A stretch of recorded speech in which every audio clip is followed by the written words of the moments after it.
이 시간 함께 은혜 받으실 하나님의 말씀 누가복음 19장 11절로 27절까지 말씀입니다.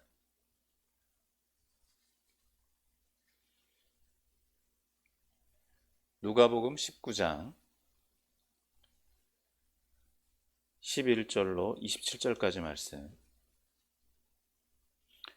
다 찾은 줄 알고 제가 말씀 봉독해 올리겠습니다. 그들이 이 말씀을 듣고 있을 때에 비유를 더하여 말씀하시니 이는 자기가 예루살렘에 가까이 오셨고 그들은 하나님의 나라가 당장에 나타날 줄로 생각함이더라. 이르시되 어떤 귀인이 왕위를 받아 가지고 오려고 먼 나라로 갈 때에 그 종 열을 불러 은화 열 문화를 주며 이르되 내가 돌아올 때까지 장사하라 하니라. 그런데 그 백성이 그를 미워하여 사자를 뒤로 보내어 이르되 우리는 이 사람이 우리 왕됨을 원하지 아니하나이다 하였더라. 귀인이 왕위를 받아가지고 돌아와서 은화를 준 종들이 각각 어떻게 장사하였는지를 알고자 하여 그들을 부르니 그 첫째가 나와 이르되 주인이여 당신의 한 문화로 열 문화를 남겼나이다. 주인이 이르되 잘하였다 착한 종이여 내가 지극히 작은 것에 충성하였으니 열 고을 권세를 차지하라 하고 그 둘째가 와서 이르되 주인이여 당신의 한 문화로 다섯 문화를 만들었나이다. 주인이 그에게도 이르되 너도 다섯 고을을 차지하라 하고 또 한 사람이 와서 이르되 주인이여 보소서 당신의 한 문화가 여기 있나이다. 내가 수건으로 쌓아 두었었나이다. 이는 당신이 엄한 사람인 것을 내가 무서워함이라. 당신은 두지 않은 것을 취하고 심지 않은 것을 거두나이다. 주인이 이르되 악한 종아 내가 내 말로 너를 심판하노니 너는 내가 두지 않은 것을 취하고 심지 않은 것을 거두는 엄한 사람인 줄로 알았느냐? 그러면 어찌하여 내 돈을 은행에 맡기지 아니하였느냐? 그리하였으면 내가 와서 그 이자와 함께 그 돈을 찾았으리라 하고 곁에 서 있는 자들에게 이르되 그 한 문화를 빼앗아 열 문화 있는 자에게 주라 하니 그들이 이르되 주여 그에게 이미 열 문화가 있나이다. 주인이 이르되 내가 너희에게 말하노니 무릇 있는 자는 받겠고 없는 자는 그 있는 것도 빼앗기리라.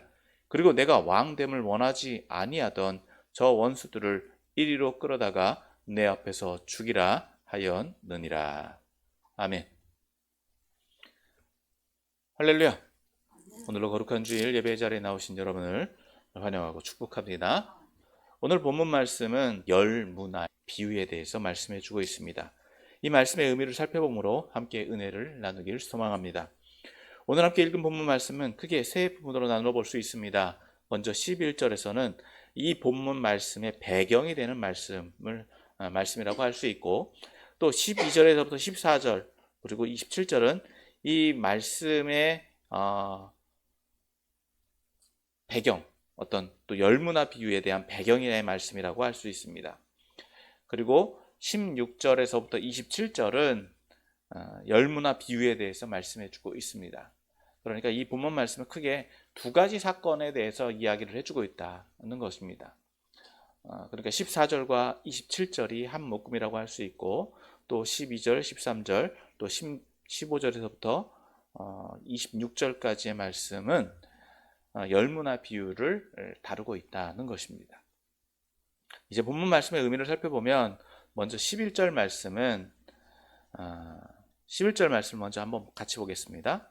11절 같이 읽습니다. 시작. 그들이 이 말씀을 듣고 있을 때에 비유를 더하여 말씀하시니 이는 자기가 예루살렘에 가까이 오셨고 그들은 하나님의 나라가 당장에 나타날 줄로 생각함이더라.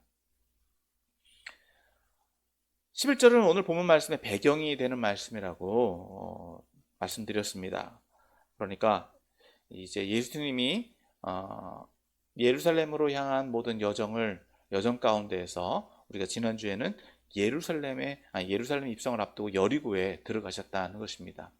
지금 예수님이 현재 계신 장소는 여리고라고 볼 수 있습니다.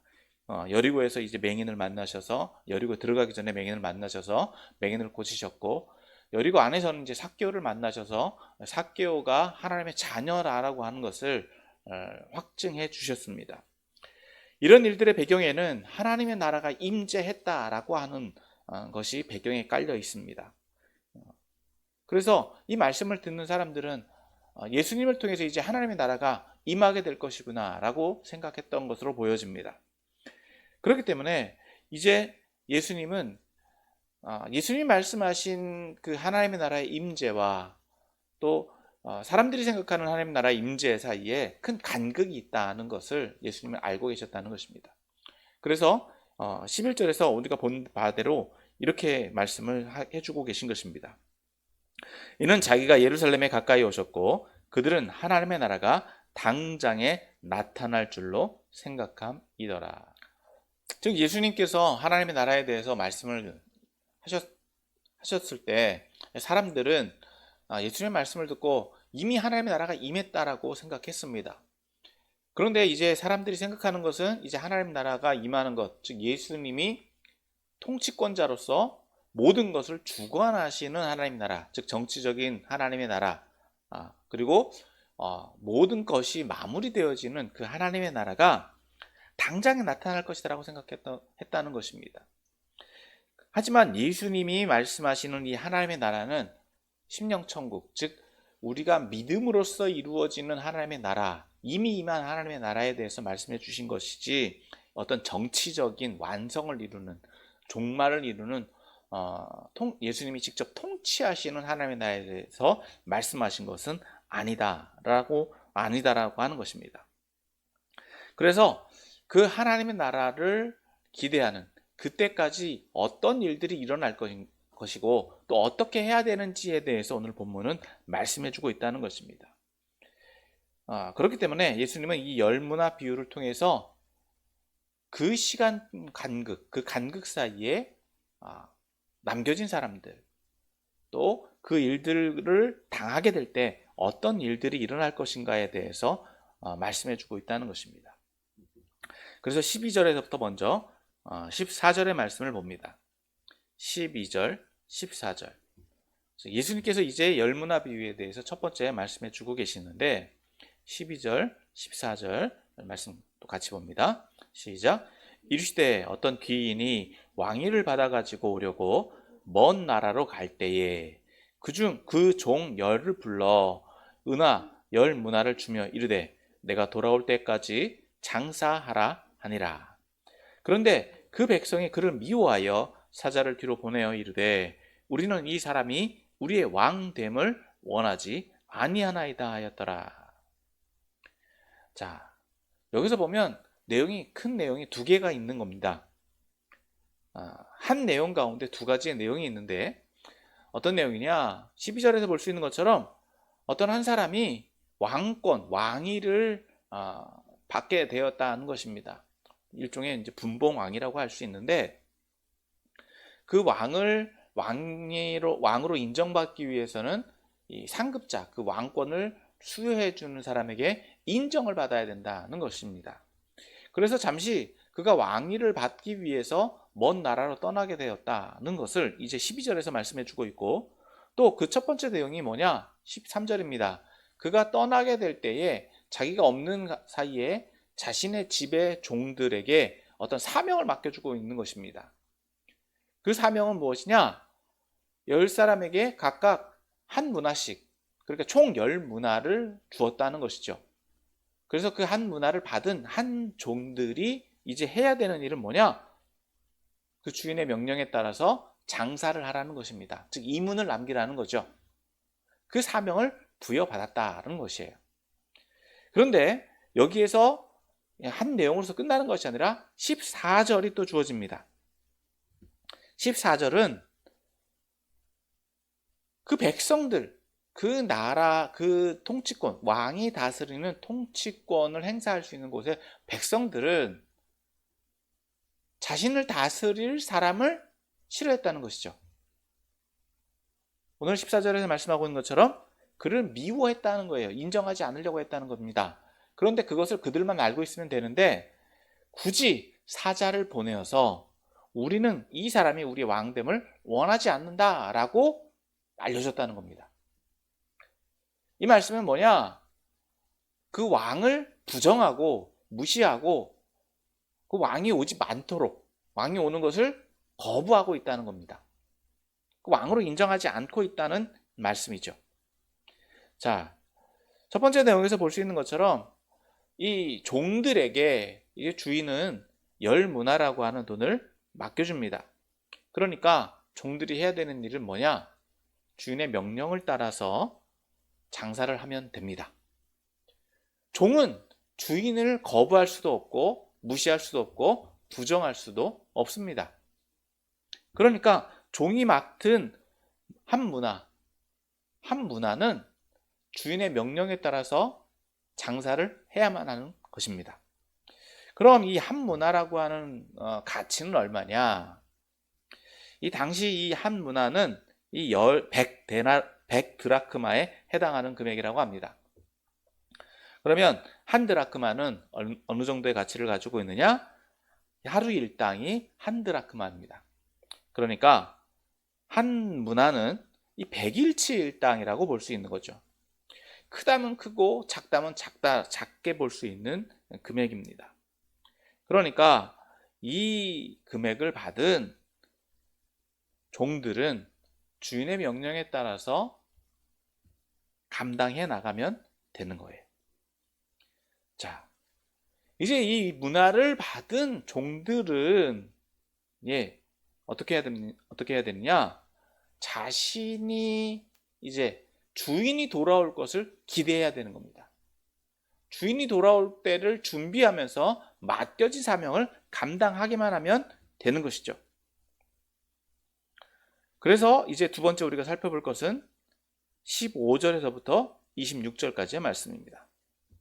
15절에서부터 26절, 15절에서 26절인데 먼저 15절에서부터 15절 먼저 말씀 봅니다. 15절 같이 읽습니다. 15절 말씀 봅니다. 시작. 귀인이 왕위를 받아가지고 돌아와서 은화를 준 종들이 각각 어떻게 장사하였는지를 알고자 하여 그들을 부르니. 자, 주인이 돌아와서 행한 일은 뭐냐? 정산을 하는 거죠. 어떻게 행했는지. 그 주인은 왕권을 받기 위해서 갔기 때문에 그가 떠나기 전에는 일반인이었다고 한다면 돌아왔을 때는 왕이다라고 하는 겁니다. 그리고 그가 행한 일은 뭐냐? 자신이 맡긴 돈을 계수하는 것, 회계하는 겁니다. 그래서 16절에서 말씀을 볼 수 있는 것처럼 첫 번째 한 종인 그 주인에게 나옵니다. 자, 16절 말씀 또 봅니다. 그 첫째가 나와 이르되 주인이여 당신의 한 문화로 10문화를 남겼나이다. 자, 첫 번째 종은 한 문화로 10문화를 남겼대요. 그러자 이에 대한 보고를 받은 주인은 이렇게 평가합니다. 17절입니다. 주인이 이르되 잘하였다 착한 종이여 내가 지극히 작은 것에 충성하였으니 10고을 권세를 차지하라. 잘했다는 거죠. 그래서 그에 대한 합당한 평가를 받았다. 그래서 10고을 차지할 수 있는 권세를 받았다는 거예요.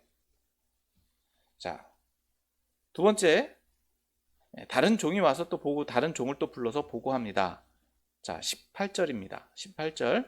자, 그 둘째가 와서 이르되 주인이여 당신의 한 문화로 5문화를 만들었나이다. 자, 이 두 번째 종에 대해서도 19절에서 이렇게 평가합니다. 또 같이 읽습니다. 주인이 그에게도 이르되 너도 5고을을 차지하라. 자, 분명한 것은 그에게 보상이 주어지는 겁니다. 잘한 종에게는요, 잘한 것에 대한 합당한 보상이 주어지고 있다는 겁니다. 이에 대해서 주인은 같은 방식으로 앞에 있는 두 종들을 칭찬해 주었습니다. 이에 반면 다른 종 하나가 또 옵니다. 20절, 21절 또 같이 봅니다. 시작. 또 한 사람이 와서 이르되 주인이여 보소서 당신의 한 문화가 여기 있나이다. 내가 수건으로 싸두었었나이다. 이는 당신이 엄한 사람인 것을 내가 무서워함이라. 당신은 두지 않은 것을 취하고 심지 않은 것을 거두나이다. 자, 이 종이 행한 것은 주인에게 받은 것을 그대로 가져온 것입니다.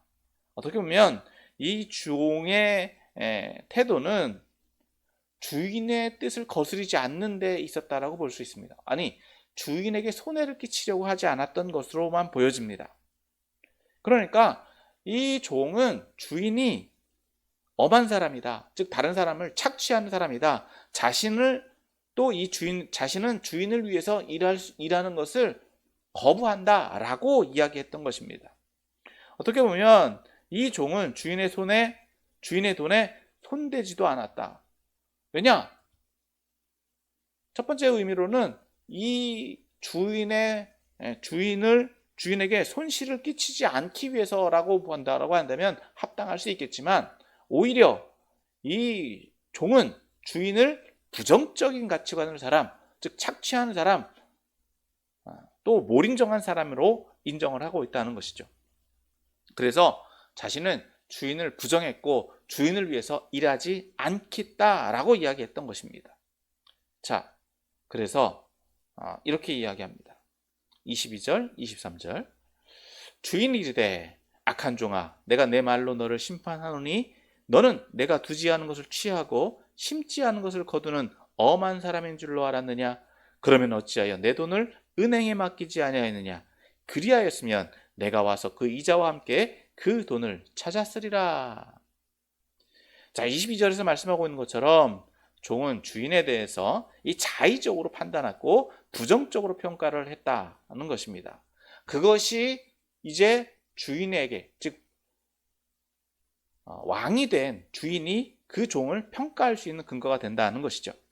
이에 반해서 이제 23절에서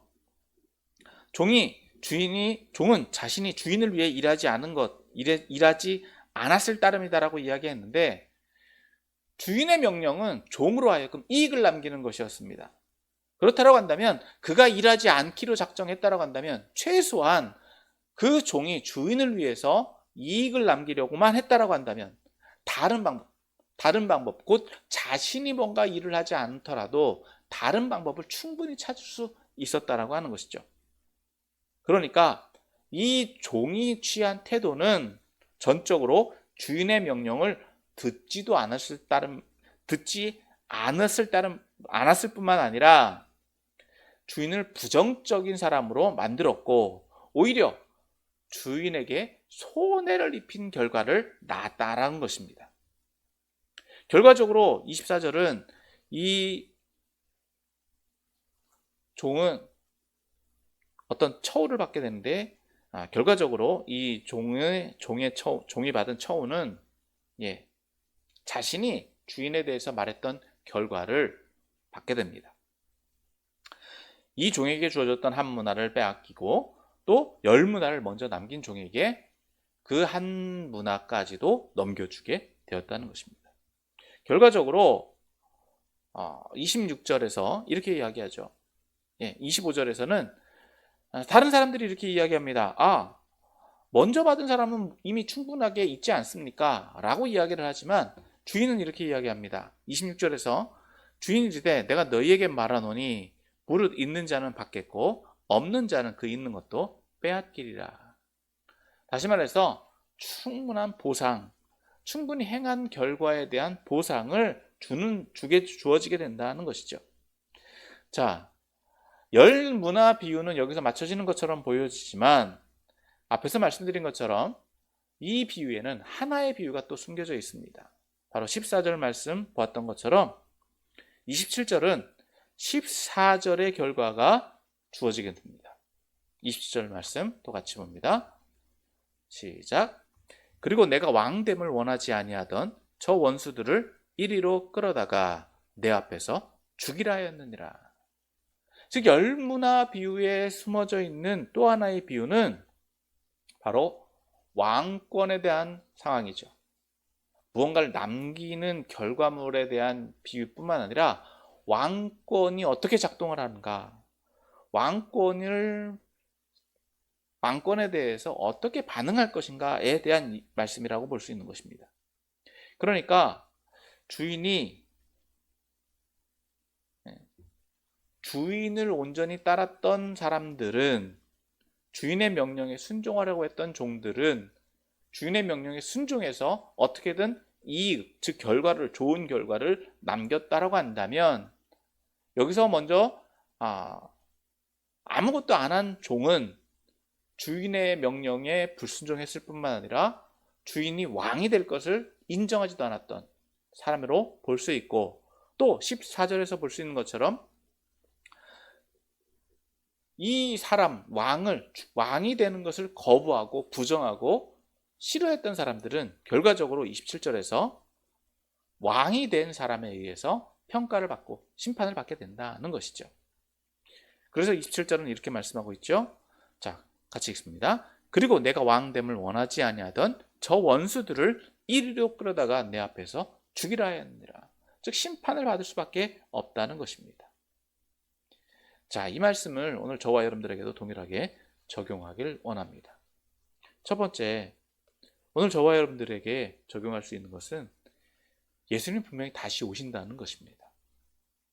오늘 본문의 말씀의 비유의 내용이 바로 예수님이 이 땅 가운데 오셨지만 지금 당장 하나님의 나라가 임하여서 모든 것을 심판하시고 끝내시는 것은 아니다라고 하는 것입니다. 예수님 분명히 오늘 본문에 나오는 왕이 되는 사람처럼, 주인처럼 왕이 되기 위해서 일정 기간 떠나 있다는 것이죠. 그러니까 이 주인은 자신이 떠난 자리 가운데, 자신이 떠난 상황 가운데에서 자신의 공동체가 어떤 목적, 어떤 목표, 어떤 상황들을 이룰 수 있어야 된다. 열매를 맺을 수 있어야 된다. 어떤 결과물을 남겨야 된다는 것입니다. 그러니까 오늘 저와 여러분도 예수님의 제자라고 한다면, 예수님 왕 되실 것을 기대한다라고 한다면 오늘 저와 여러분들에게도 맡겨진 사명이 있다는 것입니다. 그리고 그것이 심판의 결과로 주어진다라고 하는 것이죠. 그래서 오늘 본문에서 볼 수 있는 것처럼 크게 두 가지 상황이다라고 하는 것입니다. 즉, 우리에게 맡겨진 사명은 개인적, 인간적인 사명이 있을 것입니다. 우리가 살아있는 동안에 우리가 어떤 삶을 살아야 되느냐라고 하는 인간적인 어떤 사명이 있다라고 한다면, 또 하나는 교회 공동체가 이루어야 되는 사명이 있다는 것입니다. 교회 공동체를 통해서 예수님께서 이루시고자 맡겨주신 사명이 있다는 것이죠. 즉 우리가 어떤 결과물, 주님께서 우리에게 맡겨주신 결과물들을 남겨놔야 된다라고 하는 것입니다. 이것이 동일하게 받아들여질 수도 있고 이것을 나눠서 볼 수도 있다는 것이죠. 그러니까 오늘 저와 여러분들은 그러한 결과물, 어떤 주님 앞에 내놓을 것이 있어야 된다라고 하는 것입니다. 그런데 여기서 우리가 또 하나 깊이 살펴볼 것은, 이것은 내가 남기고 싶은 것을 남기는 것이 아니라 주님께서 우리에게 맡겨주신 것을 남겨야 된다라고 하는 거예요. 주님께서 우리에게 요구하시는 것이 있다는 것입니다. 분명한 것은 많은 것을 남기는 것이 아니라 우리가 남기려고 하는 태도에 있다는 것입니다. 그렇게 움직일 때, 그렇게 하려고 하기만 하면 남겨진다라고 하는 것이죠. 어떤 이유나 어떤 변명도 될 것이 없습니다. 거부하지만 않으면 됩니다. 부정하지만 않으면 됩니다. 그것이 곧 우리가 취해야 될 태도이고 우리가 주님 앞에 겸손하게 나아가야 될 자세다라고 하는 것입니다. 그렇기 때문에 결과적으로 두 번째 우리에게 적용할 것은 분명한 심판이 있다는 것입니다. 여러분, 오늘 본문에서도 두 가지 심판이 있었습니다. 먼저 종들이 주인 앞에 정산을 받은 것처럼 왕이 오시면 오늘 저와 여러분들에게 동일하게 이렇게 정산을 하실 것입니다. 우리에게 맡겨주신 것, 우리에게 찾으신 것이 있다는 것이죠. 우리에게 맡겨준 그 상황들을 통해서 우리가 어떤 평가를 받게 될 것이다 라고 하는 것입니다. 그나마 다행인 것은 우리가 주님 앞에 나아갈 수 있다라고 하는 것이죠. 보상, 칭찬은 하나님 나라에서 다스리는 어떤 통치나 어떤 결과물이라고 볼 수 있는데, 중요한 것은 그보다 더 중요한 것은 왕을 인정하지 않았던 사람들입니다. 왕을 거부했던 사람들, 왕을 무시했던 사람들. 그러니까 오히려 왕을 오해하고 왕을 무시한 종들은 이런 사람들과 동일한 평가, 동일한 취급을 받게 될 것을 염려해야 될 수도 있다는 것이죠. 그러니까 나는 아무 능력도 없는데, 나는 아무것도 하지 않겠는데 라고 해서는 안 된다는 것입니다. 그것은 곧 예수님을 부정하고 무시하고 오히려 자기 뜻대로 하나님을 만들고 자기 뜻대로 하나님 앞에 나아가려고 했던 사람들이다라고 볼 수 있습니다. 그러니까 오늘 두 번째 우리에게 주어지는 심판은 복음을 영접했느냐 영접하지 않았느냐에 따라서 심판이 주어지고, 그 심판 이후에 심판과 함께 그 심판 이전에 우리에게 주어진 사명에 대해서 심판, 즉 결과가 있을 것이다 라고 하는 것입니다. 그러므로 오늘 저와 여러분들은 심판을 대비하고 어떤 평가, 좋은 결과, 좋은 것을 남기기 위해서 수고하고 또 준비해야 될 줄 믿습니다. 오늘 말씀을 정리합니다. 오늘 말씀은 예수님이 다시 오실 것을 기대해야 된다라고 하는 말씀입니다. 그렇기 때문에 그러기 위해서 오늘 저와 여러분들은 주님 다시 오실 때까지 무엇을 하고 있어야 되느냐, 어떻게 해야 되느냐는 것입니다. 그러니까 첫 번째로는 우리가 예수님을 잘 믿어야 되겠죠. 영접해야 되겠죠. 그리고 내가 원하는 것을 남기려고 하기보다 주님께서 우리에게 맡겨주신 사명, 주님께서 우리를 통해서 남기시려고 했던 것들을 남길 수 있어야 될 줄 믿습니다. 그러기 위해서 아직도 예수님을 믿지 않는 사람들에게 먼저 복음을 증거하고, 또 오늘 저와 여러분들에게 주어진 사명을 이루어가는 삶을 통해서 하나님께 영광을 돌리는 귀한 삶을 살아가시는 저와 여러분들이 다 되시기를 예수님의 이름으로 축원합니다.